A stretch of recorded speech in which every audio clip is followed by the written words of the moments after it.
Está no ar Gente que Fala, o melhor programa de debates do rádio brasileiro. Gente que Fala tem texto e direção geral do jornalista Fausto Camunha. Gente que Fala reúne de segunda a sexta-feira formadores de opinião para discutir as principais notícias do dia. Gente que Fala tem o selo de qualidade ABCOM.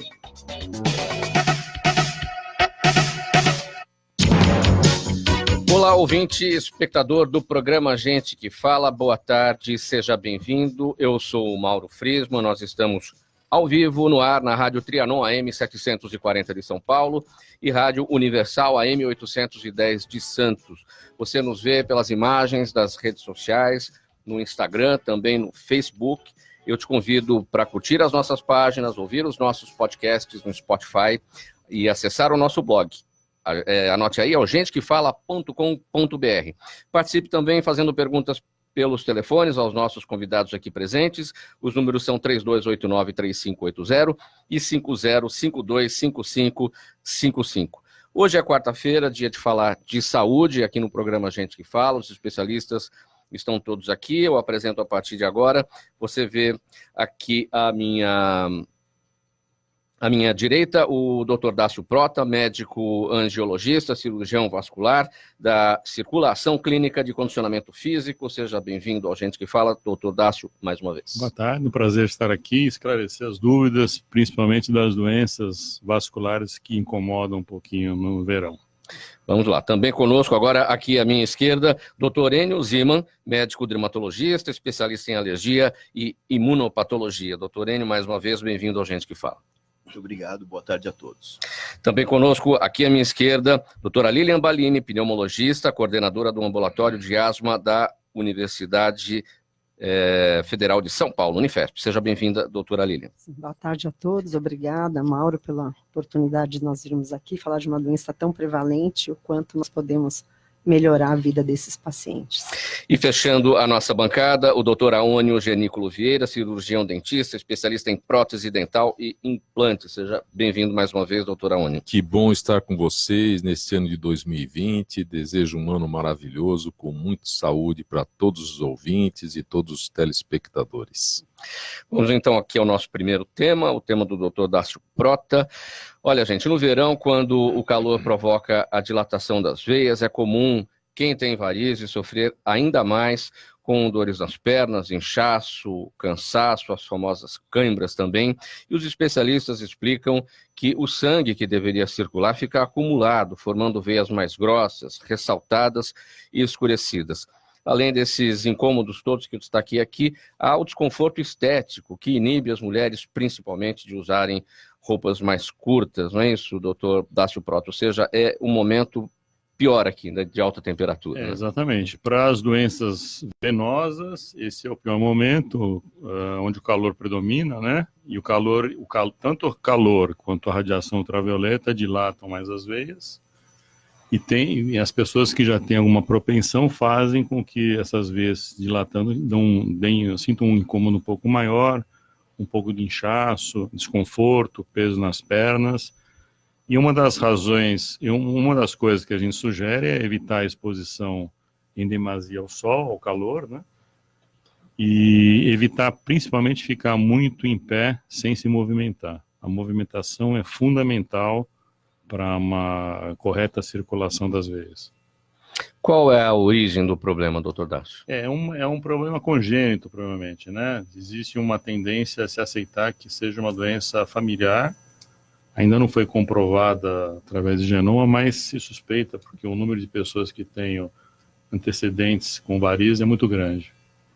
A prevalência é maior em mulheres, né? Homens também sofrem de varizes. Os homens têm, e às vezes, casos bastante graves, porque homens que têm profissões que necessitem ficar muitas horas em pé, ou carreguem muito peso, eles têm varizes maiores, inclusive. As mulheres, devido ao uso de anticoncepcional e hormônios e gestações, têm um número mais acentuado.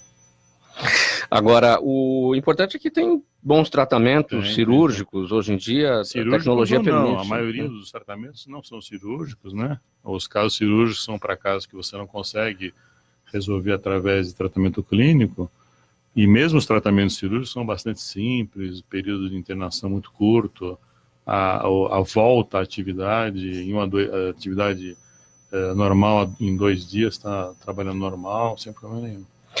Como driblar o problema estético nessa época? Especialmente as mulheres que querem usar as roupas mais curtas. O ideal é que se faça, inclusive, antes do verão, né?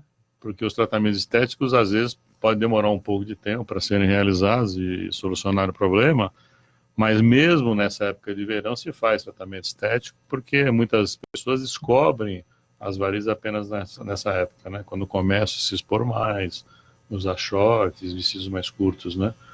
E mesmo que não se consiga tratar ou evitar uma cirurgia nesse momento, devido evitando uma cirurgia nessa época de calor para uma exposição de hematomas, etc., dá para se fazer um tratamento clínico que, pelo menos, é um alívio da dor, com certeza existe. Deixa eu levar esse tema aqui para os demais participantes da mesa. Os problemas de varizes podem provocar outros problemas de saúde?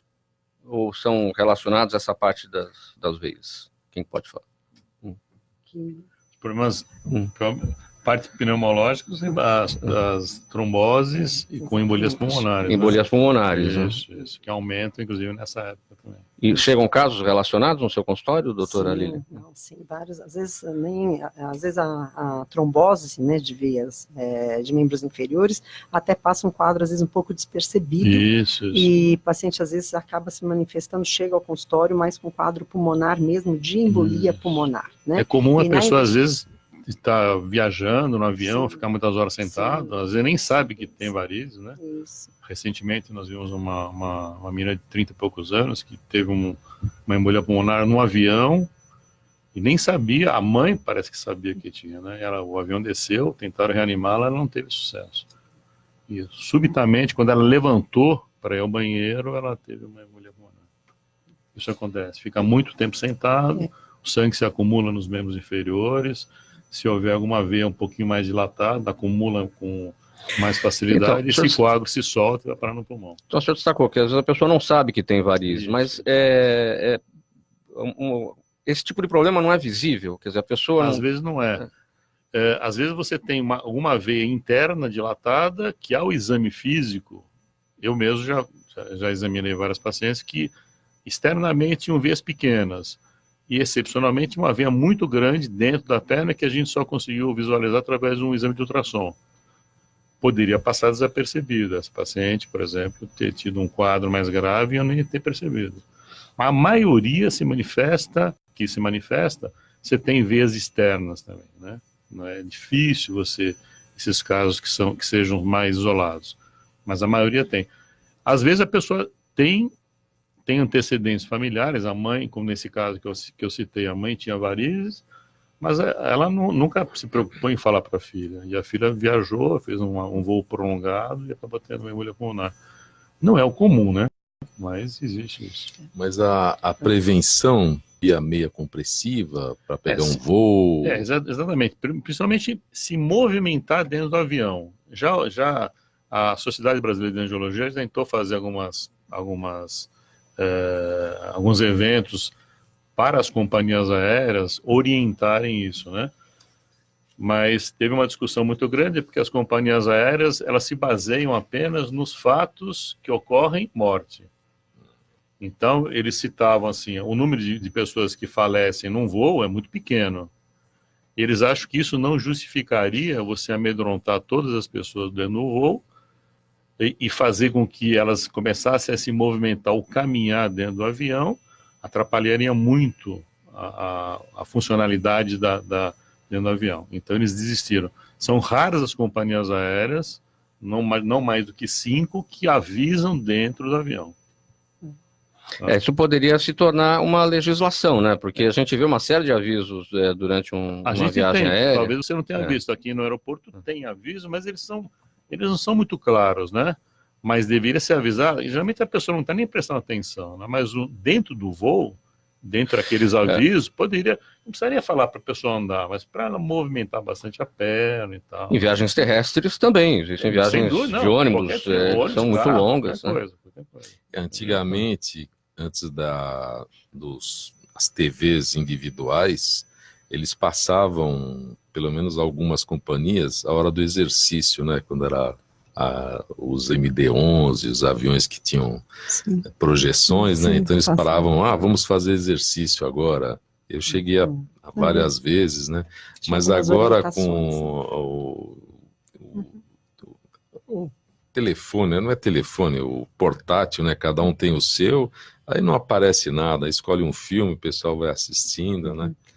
Eu acho o que a Sim, gente pode vê dizer, também, doutora. além, né, dos pacientes que têm varizes, são alguns pacientes que já trazem distúrbios de coagulação, Isso. É já de uma outra causa forma, também. né, congênita, ou então adquirido por através, às vezes, alguma doença imunológica que acaba alterando os fatores de coagulação, e nem sabe, que às vezes pode desencadear, assim, numa viagem de, como diz, ônibus prolongada, uma viagem aérea, e são indivíduos, às vezes, jovens, que a gente Isso. jamais teria desconfiança que tivesse Poderia algum, acontecer, que exatamente. poderia acontecer algo assim, né? Ainda nessa questão das viagens longas, isso pode acontecer sem dor. A pessoa pode ter ali uma embolia pulmonar por um coágulo, não é isso? Se você tem alguma doença manifestada na perna, você pode até sentir um desconforto.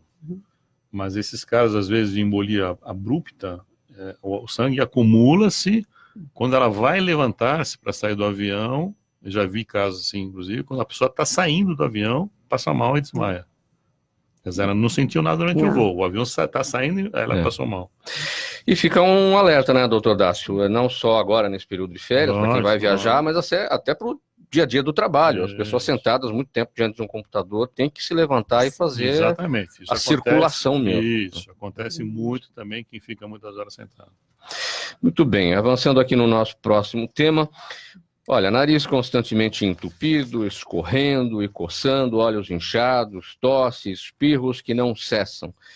Quem não tem esses sintomas acha que isso tudo é frescura, só que conviver com rinite alérgica pode ser bastante desagradável. E tem a ver com o nosso clima, cheio de altos e baixos de temperatura, frio e calor no mesmo dia, e o problema tende a se acentuar. A parte boa disso tudo é que, além dos tratamentos médicos, existem alguns cuidados para serem tomados em casa para controlar essas sensações desagradáveis.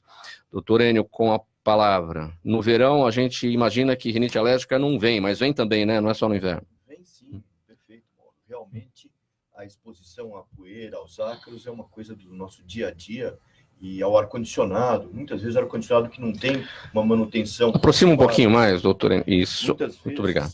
O ar-condicionado ficou desligado na época do frio, e a hora que a gente liga, os dutos estão carregados de fungos, de ácaros, de resíduos de poeira, de maneira que realmente é bastante comum a rinite piorar. Então, aquela história do paciente fala, poxa, eu estou sempre gripado, eu não saro da gripe.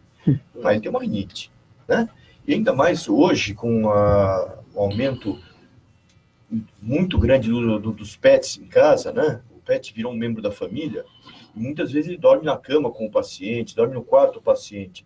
Isso não só o paciente que é alérgico à descamação, ao pelo do animal, como o animal traz a poeira para dentro de casa e serve de alimento para o ácaro dele também. Na falta da descamação dele, o próprio animal está alimentando o ácaro. Então, realmente, tem que tomar alguns cuidados. No verão é muito comum, né? A porta está aberta, a janela está aberta, o gato entra em casa, o cachorro entra em casa. São alguns cuidados que são interessantes de tomar. O senhor começou falando da questão do ar-condicionado, que é geralmente desligado no frio. Também tem que ter um trabalho aí preventivo para se usar o ar-condicionado quando chega essa época mais quente. A nossa legislação prevê, né? Então, eu estou lá no consultório, eu tenho a obrigação de ter lá um laudo da pessoa que faz a manutenção do meu ar-condicionado. Teoricamente, na revisão do automóvel, deveria ser visto lá os filtros do ar-condicionado, uma porção de coisas que existem. Na prática, muita gente não faz ou burla, né? Muita gente deixa para lá. É bastante comum o pessoal pegar um tutorialzinho no YouTube, vou limpar o filtro do ar-condicionado, e vai lá e faz um trabalho que nem sempre é adequado, que geralmente não é adequado. Bom, a gente está falando dos problemas respiratórios aéreos, mas isso tem relação também, né, doutora Lilian, com os problemas respiratórios já pulmonares, né? Sim, inclusive a rinite alérgica e também a rinocinusite é uma das doenças, uma das comorbidades que mais podem piorar o controle da asma, né? Então, é o que a gente, quando nós estamos acompanhando um paciente asmático, uma das coisas que a gente sempre tem que orientar e questionar e tratar é a questão da via aérea superior, então da rinite alérgica, da rinocinusite, e inclusive, a doutora Ene falou uma coisa certa, eu tenho a questão agora dos pets, dos animais em casa, é um problema sério, a gente quando verifica que um determinado paciente, ele tem até uma alergia documentada, uma alergia específica a determinado pelo de animais, ou que seja, né?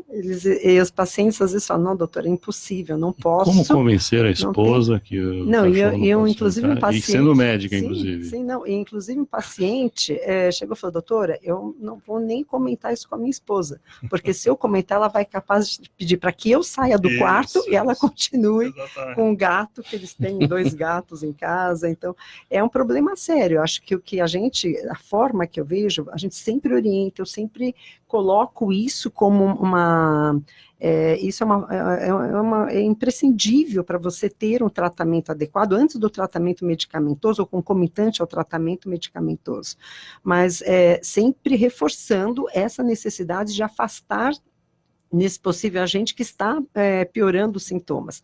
E a forma que a gente pode mostrar para o paciente é justamente essa, à medida que ele vai tratando, ele vai usando o medicamento, ele não acaba melhorando, e fala, olha, não tem como. Então, você tem que realmente, alguns só se conscientizam à medida que eles vão tratando e que não tem aquela melhora que a gente espera com o medicamento, né, mas eu não sei, eu tenho às vezes, por mais que a gente, inclusive, principalmente em relação aos animais, às vezes a gente tem muita dificuldade, eu não sei, experiência.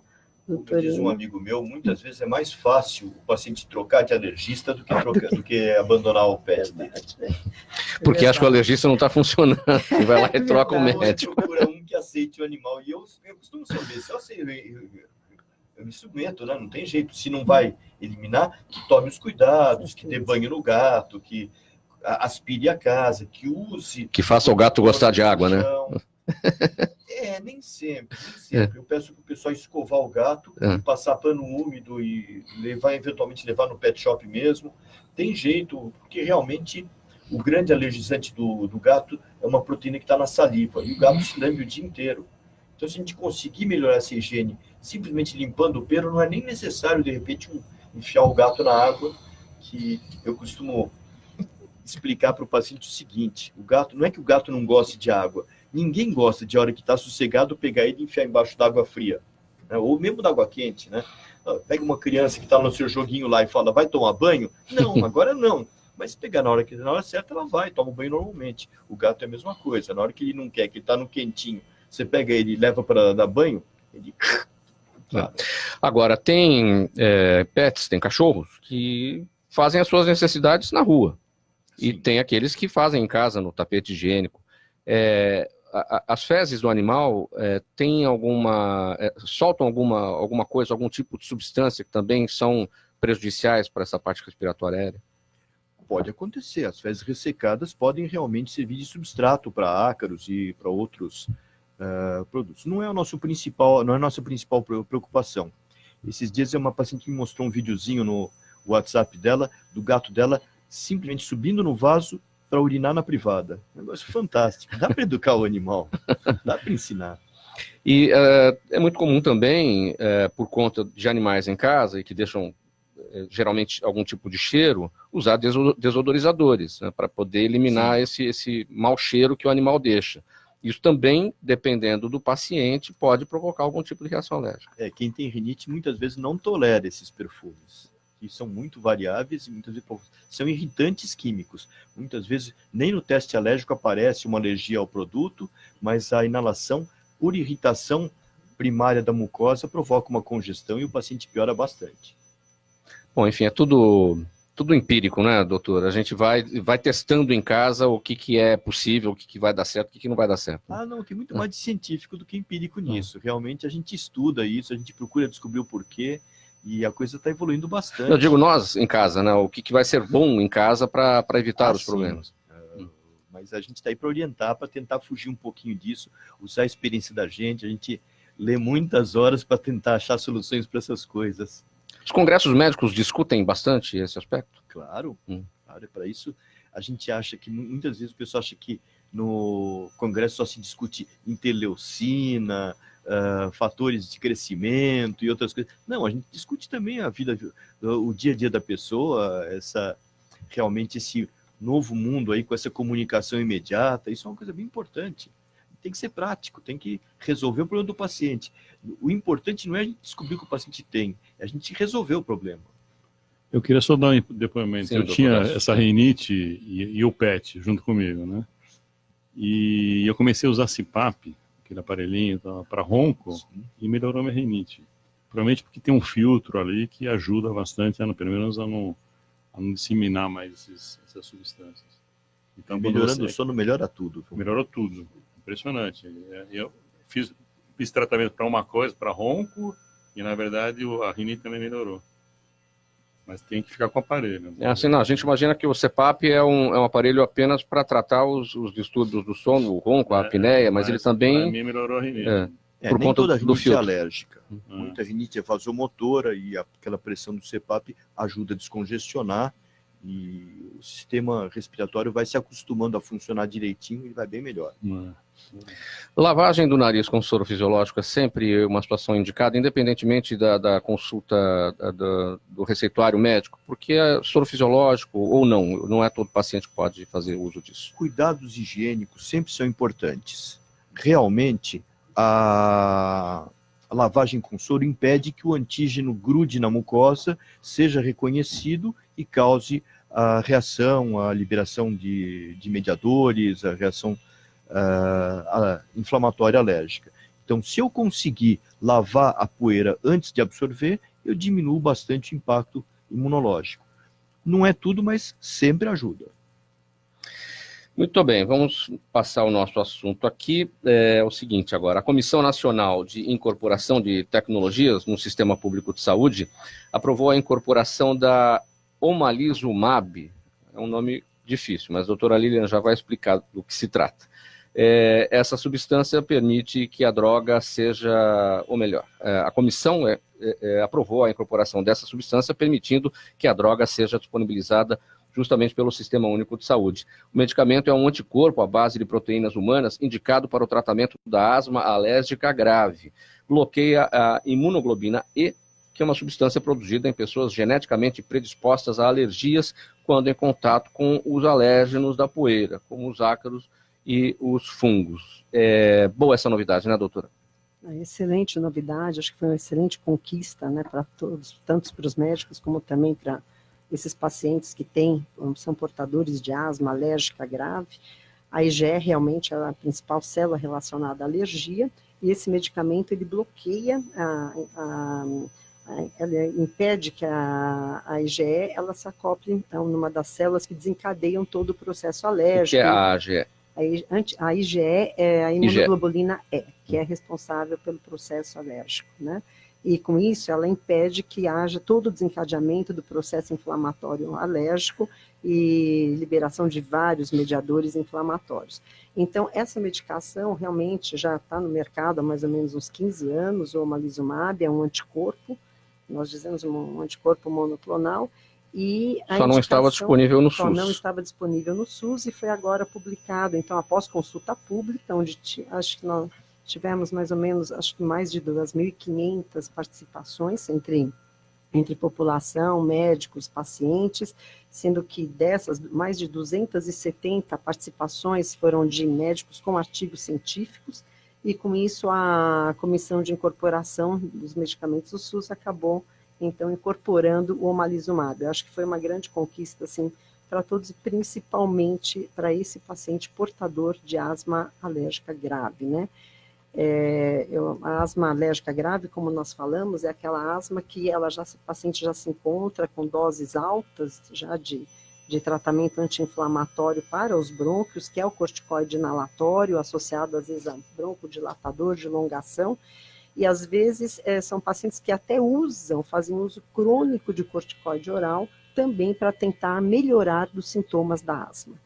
E para esse grupo de pacientes, quer dizer, para esses que já estão com dose altas de medicamentos e aqueles pacientes que mesmo assim eles continuam não controlados, ou esses que necessitam até de corticoide oral e doses muito altas desse corticoide inalatório para manter o controle, eles vão, e que tem realmente um componente alérgico, eles vão se beneficiar muito. Eu acho que a gente vai poder ajudar a melhorar a qualidade de vida de muitos pacientes. A senhora destacou, doutora Lilian, que o omalizumab já existe há 15 anos. Por que essa demora para o SUS? É um medicamento caro? É um medicamento caro e, assim, além disso, como todos os imunobiológicos que estão surgindo agora, e eu acho que com o decorrer de todos esses anos, o que a gente tem, o que a Mina tem tentado, e dentro disso que a gente tem observado, é personalizar cada vez mais o tratamento para um determinado paciente, né? Então, é assim, nós temos verificado de uns anos para cá algumas características clínicas específicas de alguns pacientes, que é o que nós denominamos fenótipos, são características observáveis de pacientes. E cada vez mais a gente tem procurado as bases moleculares que levam a todo o mecanismo inflamatório da asma. E com isso, esses imunobiológicos foram ganhando, né, foram ganhando espaço, e o omalizumab, uma das questões, eu acho, principalmente em relação ao custo, foi realmente uma das questões que acho que demorou um pouco mais. Ele é usado para outras doenças também, não é? Sim, para urticária é usado, e eu não sei se... Para rinite também. Para rinite também, mas para asma a gente tem indicação para adultos e crianças acima de 6 anos de idade, com asma atópica grave. Existem pacientes que estão fazendo quimioterapia que usam o Zumab?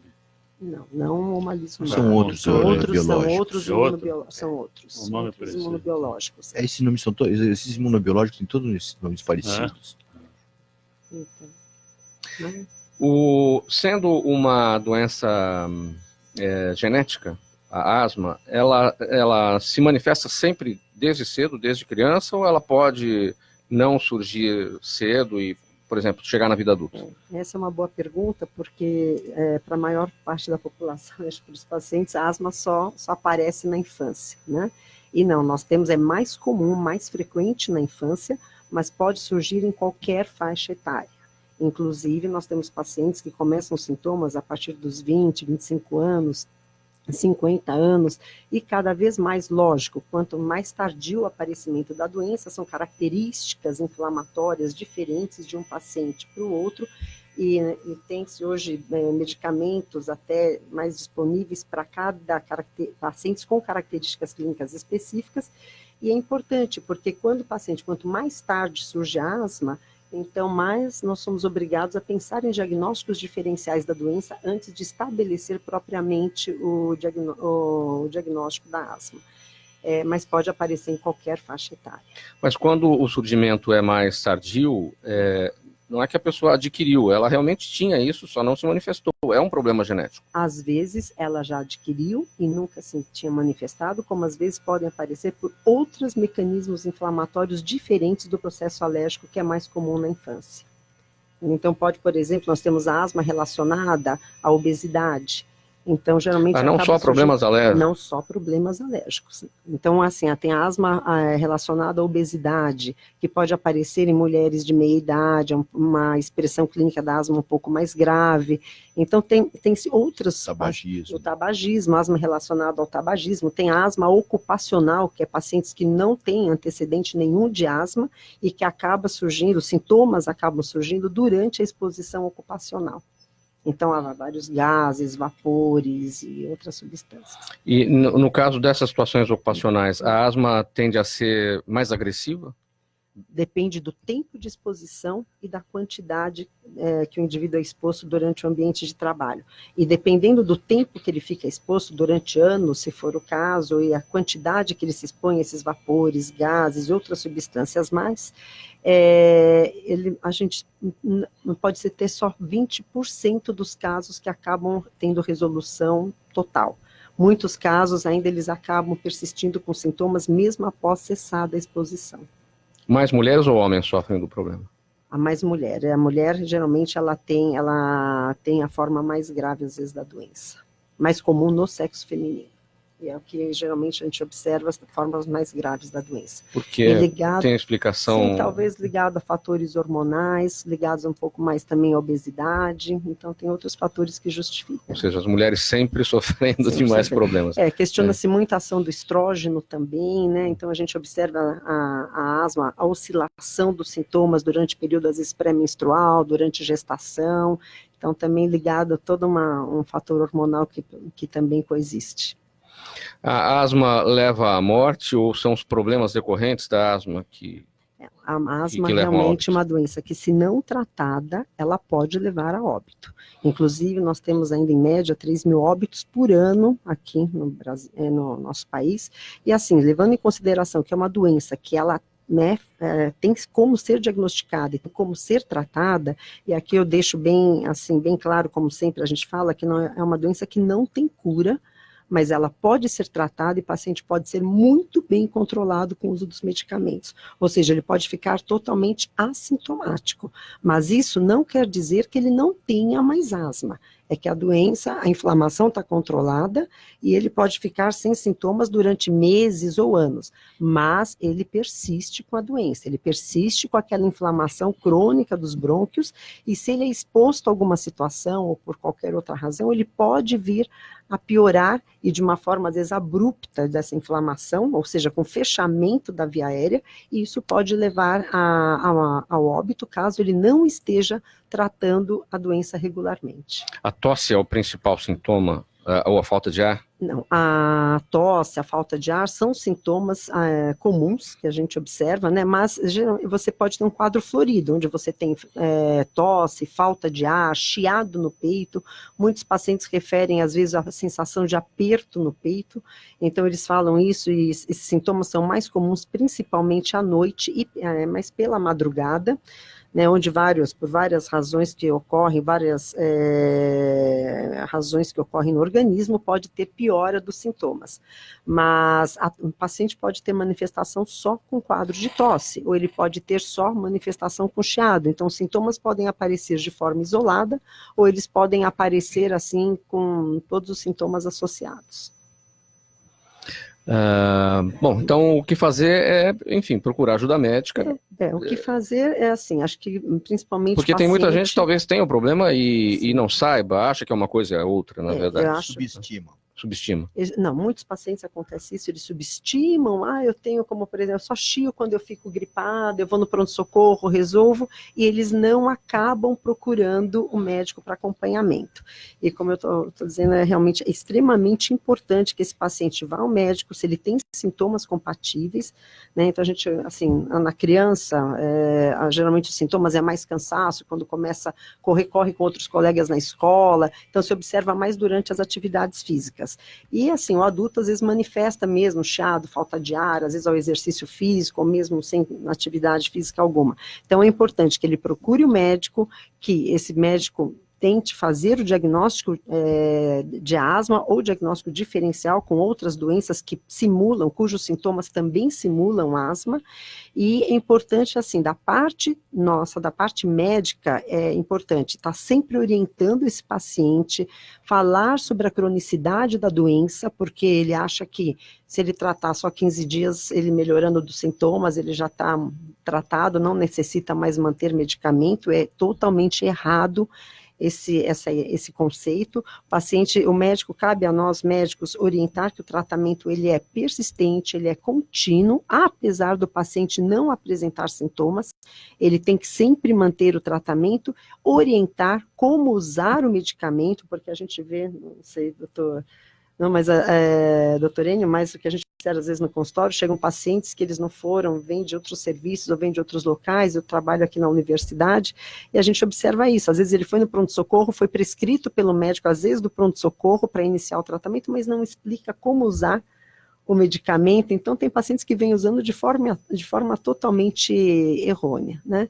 E acho que é importante a gente sempre checar se eles estão usando a adesão, que é um problema seríssimo, porque nós temos baixíssima adesão entre os pacientes, eles começam a tratar, melhoram dos sintomas, então eles relaxam em termos de uso contínuo da medicação. E isso é um... E a asma é um problema complicado, porque muitas vezes o paciente aprende a fazer coisas erradas, melhora fazendo coisas erradas, e ele acha que o problema dele está resolvido. Então, de vez em quando, ele chega para o consultório, ele chega redondinho. Ah, mas é que quando eu pioro um pouquinho, eu vou lá tomar uma injeção de corticoide no pronto-socorro, eu tenho na farmácia, tem um farmacêutico que já aplica para mim, ele vai lá, toma um injetável e ele acha que, puxa, eu fico a semana inteira bom, aí semana que vem eu vou lá tomo outra, é baratinho. Ah, esse remédio me passou é muito caro, eu vou lá, tomo uma injeção de cortisona, lá de corticoide, eu fico ótimo. E aí o paciente amanhã vai ter osteoporose, ele vai ter diabetes, vai ter uma porção de complicações. Eu vejo pacientes assim, no consultório com a bombinha. Então ele chega e... Porque eu não sei se a parte psicológica tem algum gatilho que dá um... Então já no consultório dentário a pessoa já vai com um certo grau de estresse, né? Isso não tem jeito, mas... E eu vejo pacientes com a bombinha, chega e dá umas bombadinhas. Antes de iniciar o tratamento dentário, achando que ela vai ter alguma... A bombinha não é vilã, não. A bombinha bem usada, ela pode ser realmente muito boa. O problema é que o pessoal muitas vezes usa errado. Abusa, usa, às vezes, coisas que já não são mais atuais, que já tem coisas melhores, né? Mas a bombinha bem utilizada, ela pode ser muito boa. Eu acho que aí o importante é saber se o paciente, se ele vem, porque existem vários tipos de bombinha, né? Acho que é bem claro também a gente falar sobre isso. Existem as bombinhas para tratamento contínuo e existem as bombinhas que são usadas só como medicação de alívio. Eu acho que é medicação de alívio. Então, um dos motivos, se ele vem fazendo tratamento contínuo e só tem, por exemplo, porque a ansiedade, ela amplifica os sintomas da asma. Então, se ele usa, por exemplo, porque ele vai ficar mais tenso, vai fazer um procedimento, né, dentário, então isso é tranquilo, como falou, não é o uso incorreto. Mas o problema é quando ele não está fazendo tratamento contínuo e ele só usa a medicação de alívio nesses momentos de estresse. Ele fuma e usa bomba. Fuma e usa, isso é o que a gente... Já que vocês falaram em alívio, então até para aliviar a conversa aqui, eu lembrei tem um meme na rede social, o menininho... apaixonado pela menina, aí ele chega para ela e fala, quando eu te vejo, eu fico sem ar. Aí ele vira para ela e fala, mas isso não é paixão, isso não é amor, isso é asma. Aí ele fala, então eu te asmo.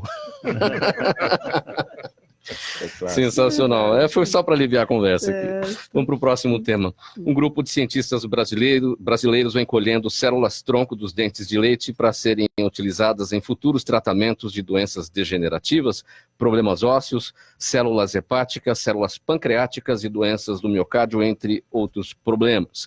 A polpa do dente destaca-se pelo fato de fornecer células mesenquimais multipotentes e imunocompatíveis, ou seja, podem servir não só ao doador, mas também a toda a sua família. Doutora Aone, vamos começar pelo fim?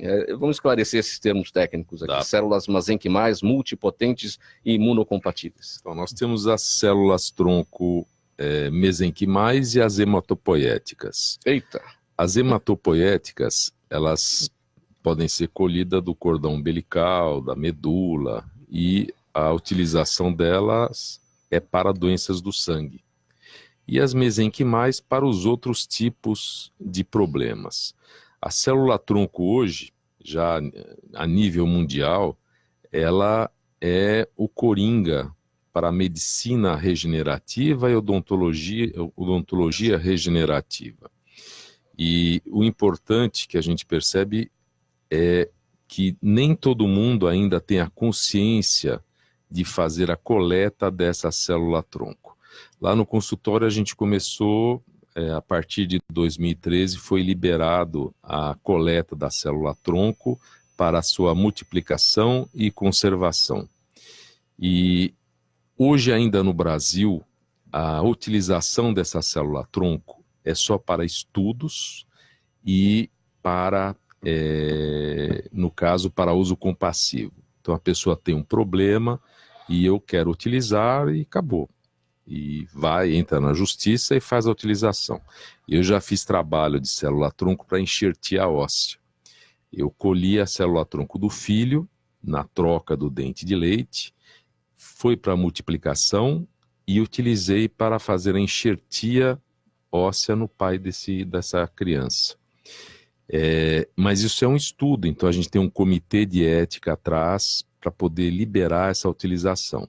A nível mundial, já em outros países, como nos Estados Unidos, na Holanda, até no Paraguai, a utilização dela é permitida.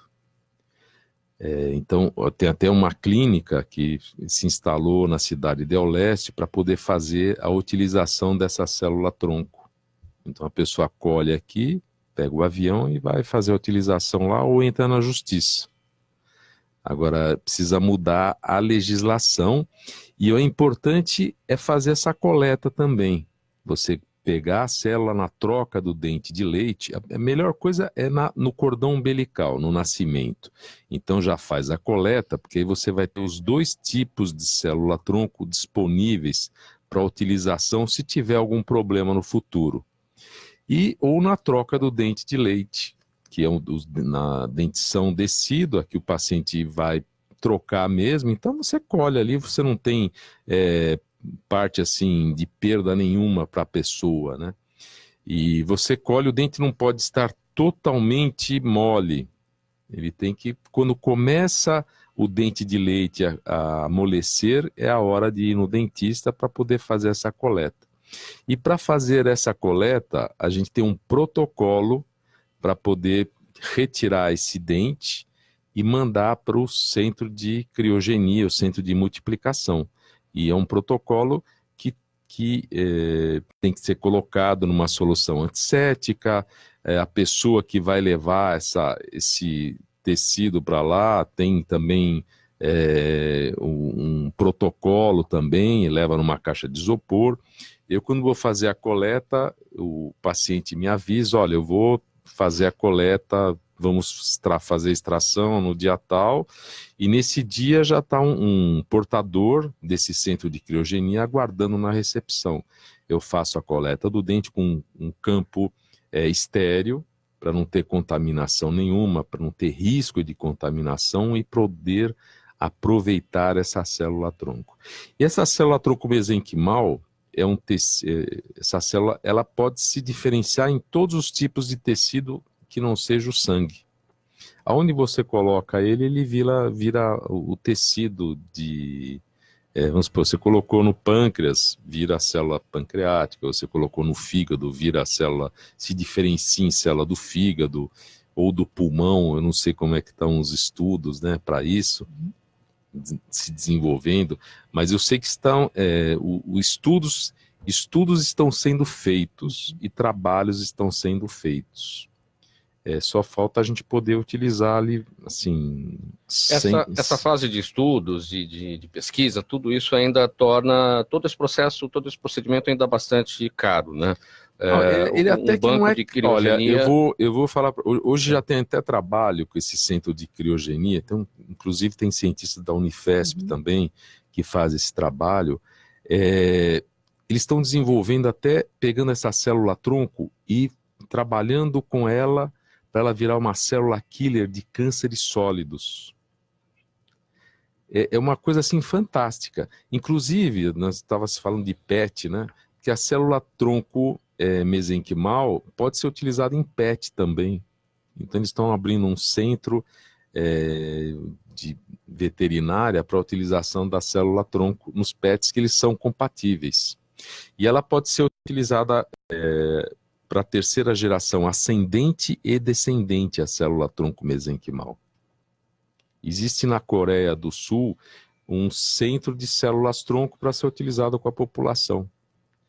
A fonte dela não é só do dente, ela tem outras fontes, né? Gordura, da medula óssea. Então tem outras fontes que a gente pode fazer essa utilização. Na Coreia eles usam para pâncreas, né? Bastante. Né? Para pâncreas, aqui não... É liberado já.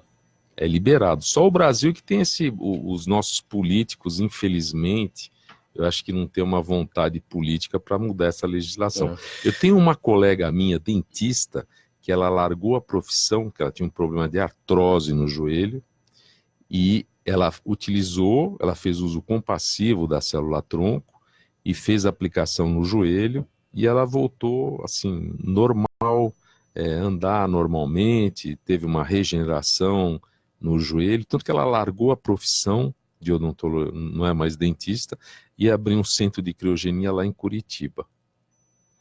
Bom, é claro que isso tudo é um alento, não é, doutor Aônio, para o tratamento de doenças para as quais hoje a gente não tem muita solução, mas na parte dentária mesmo, o que isso significa? É possível, por exemplo, a terceira dentição, a gente ter a possibilidade de uma perda de um dente definitivo, ter uma terceira dentição para isso? Então, eles estão fazendo um trabalho em cima. Hoje, porque o órgão dentário, ele não tem só um tipo de célula, ele é um órgão, ele tem esmalte, ele tem a dentina, ele tem a polpa, tem o cemento, são 4 tipos de tecidos nesse órgão, que é o dente.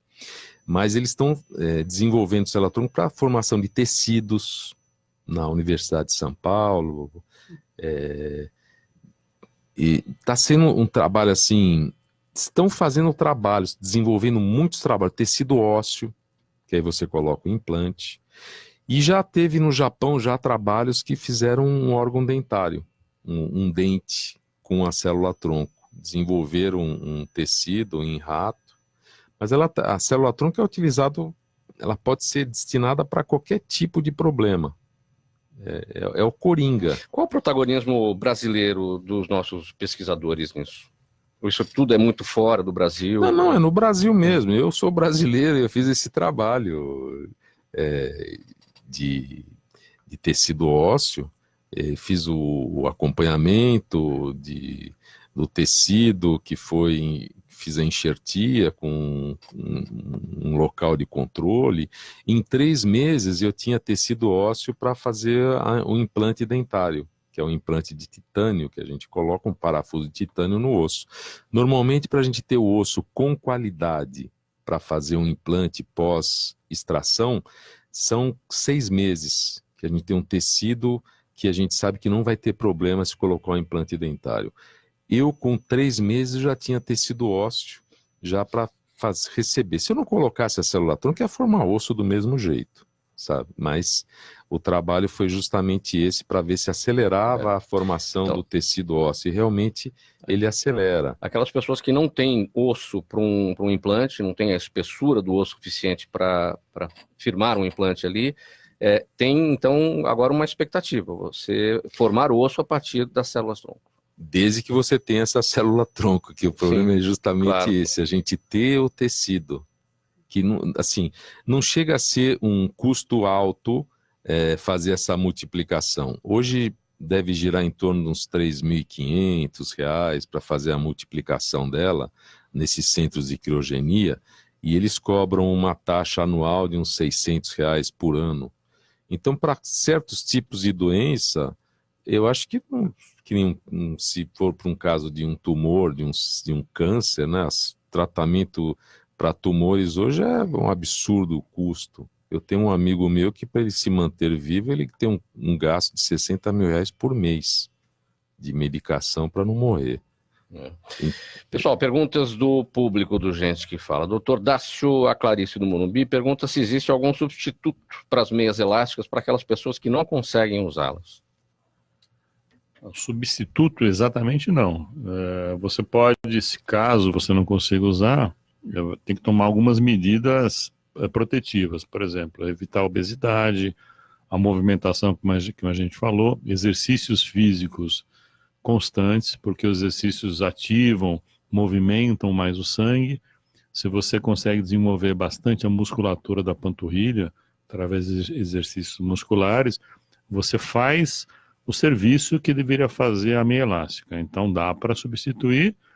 Às vezes a meia é muito mais confortável no momento de necessidade, numa viagem, por exemplo. Mas se você toma alguns cuidados, dá para não usá-la.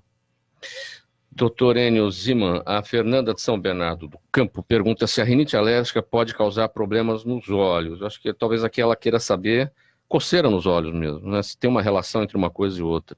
Normalmente, quando a gente fala em rinite, a gente tem um acometimento de toda a mucosa da região, que engloba a mucosa dos olhos, dos seios da face. Então, a gente vê muita confusão do paciente que tem uma conjuntivite alérgica e tem uma rinite junto, né? Mas é muito comum. Normalmente, o paciente que tem rinite tem algum acometimento oftálmico e vem muito próximo dos seios da face também. Então a gente vê justamente o paciente tem até uma dúvida: doutor, eu não sei se eu tenho rinite ou sinusite. Realmente tem os dois, né? Ou às vezes, mas A rinite leva a uma sinusite, a né? uma sinusite ou uma conjuntivite alérgica também.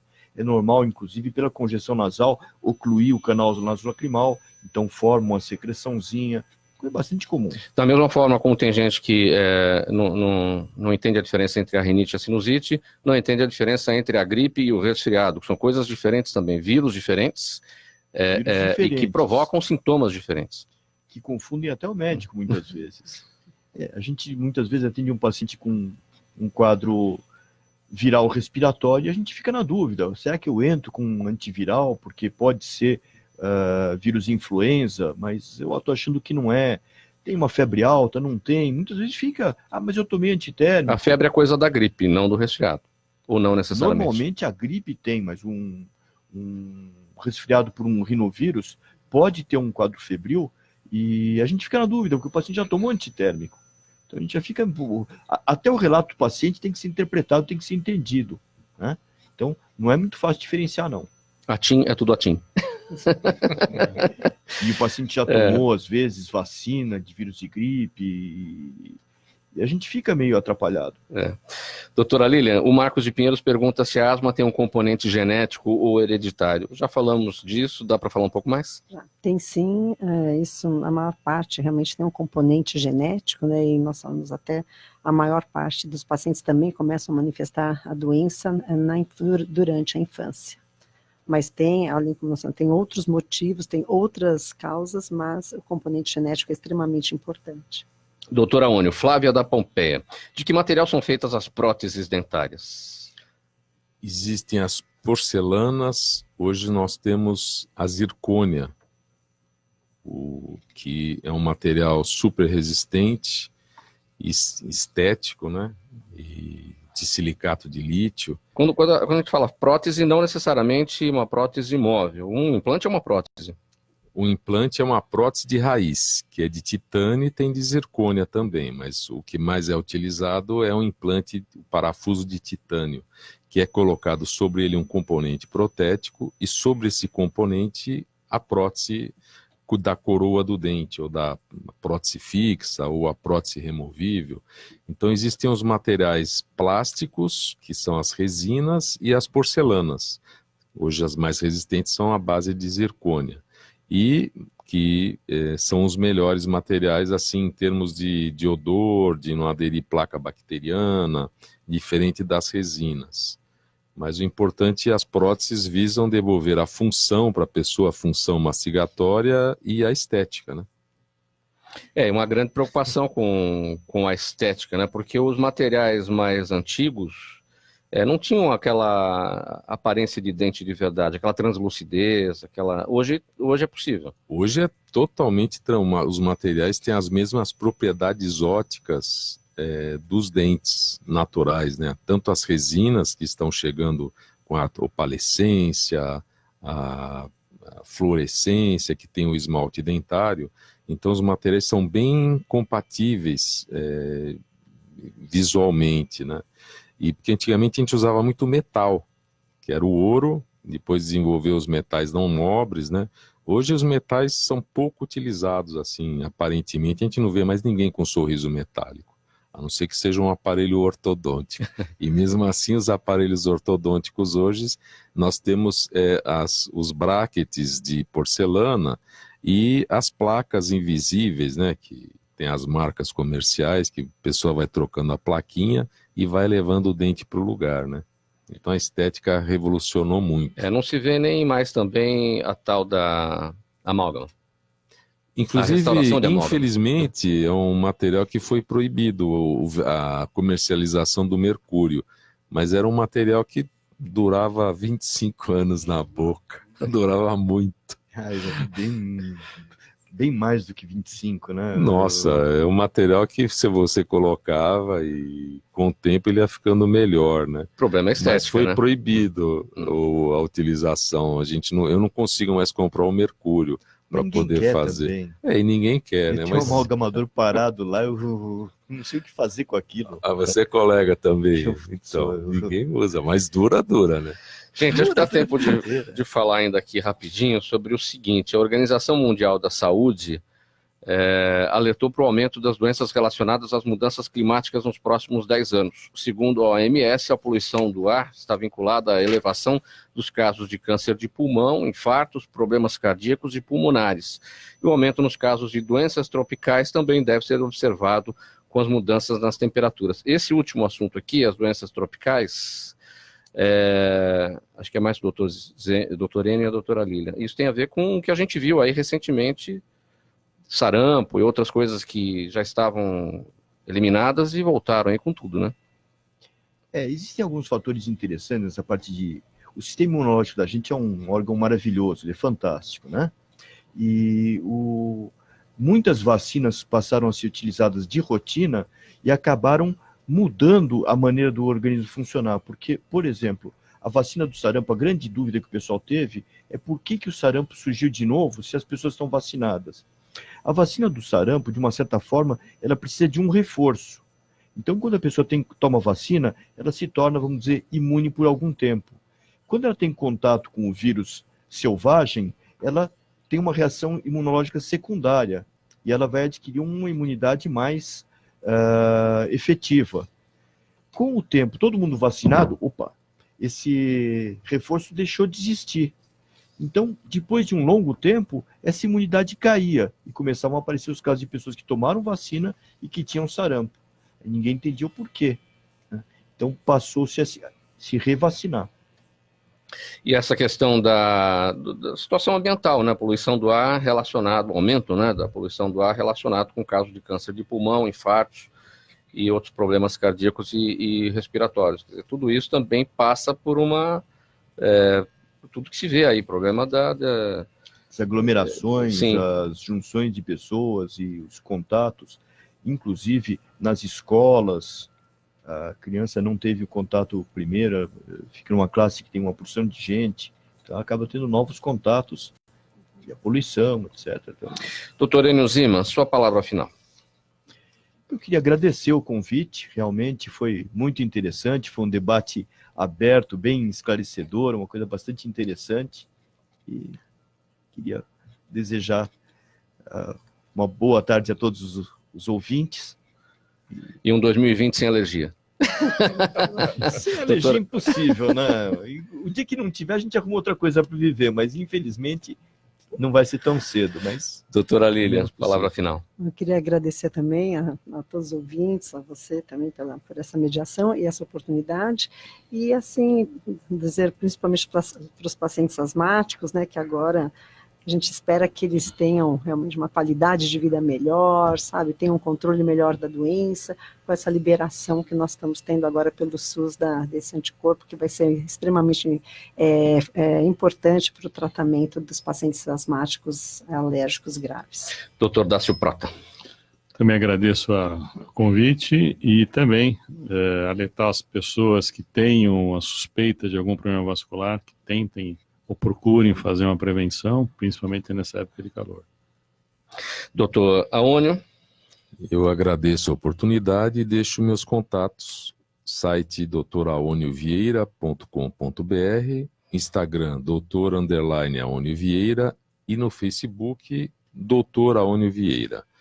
E sorria para a vida, que a vida sorrirá para você.